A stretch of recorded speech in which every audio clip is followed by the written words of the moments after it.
Good morning and a happy and blessed Friday to each and every one of you. I hope this message finds you safe and secure and healthy and happy and blessed. I know it's been a tough week for our country. It's been a tough week for a lot of us in many aspects. And I just want to take a moment to pray the peace of God, the safety, the security, and the blessing of God over each and every one of you, over your homes, over your families, over your jobs, over our churches, over everything that's in our lives, in the name of Jesus. As I was studying this week, I was on a mission, I guess, studying some scriptures of faith, and it kind of started with the rediscovery of a passage in Revelation of no places. Revelations 3 and 10 says, "Since you have kept my command to endure patiently, I will also keep you from the hour of trial that is going to come on the whole world and test the inhabitants of the earth."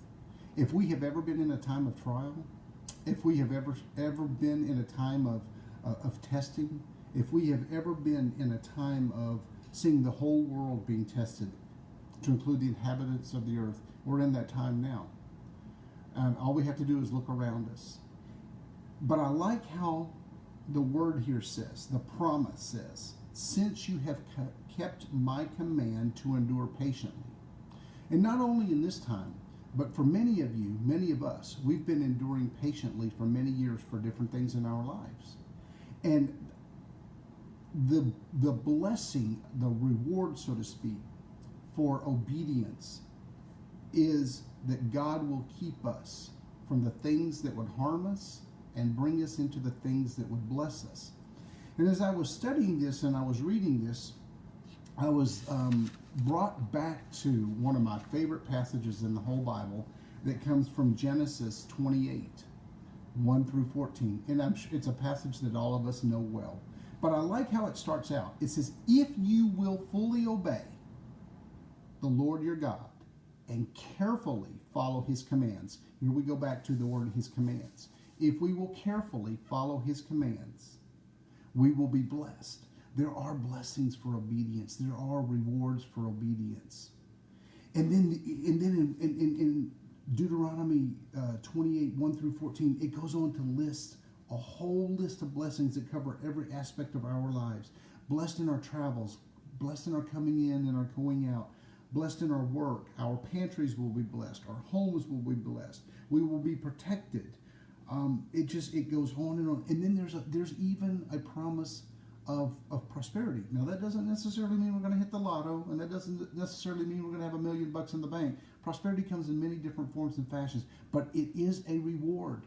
It is a reward for obedience. It is a blessing for obedience. And then it just goes on. We won't be in debt. And then we will be elevated. We will never be we will be at the head and not the tail. We will always be at the front and not behind. There are blessings, my brothers and sisters. There are blessings for obedience. Some of the things I wrote down we're kind of big on activation. So some of the things that I wrote down, it says, since you have believed for my healing, you've been patient. Since you believed for my restoration, you've been patient. Since you have believed for a spouse for you, since you have believed for a certain job, or since you believe for a home, since you have been patiently believing and praying and declaring, God says, here's my blessing, here's my reward, here's my protection, here's my safety. Here is evidence that I hear you. Here is evidence that I see you. Here is evidence that I walk with you. My brothers and sisters, let us be found. Let us today and every day be found holding on to these promises of God. Number one, following his commands, being in his word. And then after we do that, for the obedience, then comes the blessing. But there has to be work first. The work is the obedience, the trust, the faith. It's kind of like planting a garden. There's a lot of hard work up front in order to harvest a crop. You've got to plow, you've got to weed, you've got to seed, you've got to fertilize, you've got to water, you've got to pray over it. And then those seeds start to pop, and then you get plants, then you get blooms, then you get a crop. It doesn't happen overnight. A crop doesn't come up overnight, nor do the blessings and the answers of God for everything in our life do they come up overnight. Sometimes they come up sooner than later, but sometimes there is this period of patiently waiting, patiently obeying. Let us be found today, patiently awaiting, patiently obeying, praying, being in our hands and knees, being in our prayer closets, being in our faith. Just know, hold on.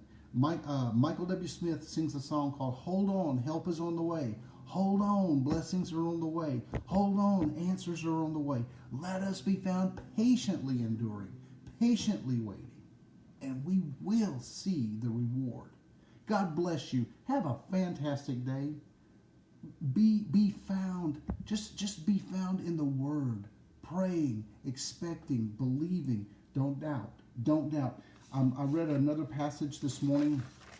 One more thing I'd like to leave you with. In Genesis, it says, Genesis 15:6, it says, Abram believed the Lord, and it was credited to him as righteousness. Believe. Receive your credit for your faith.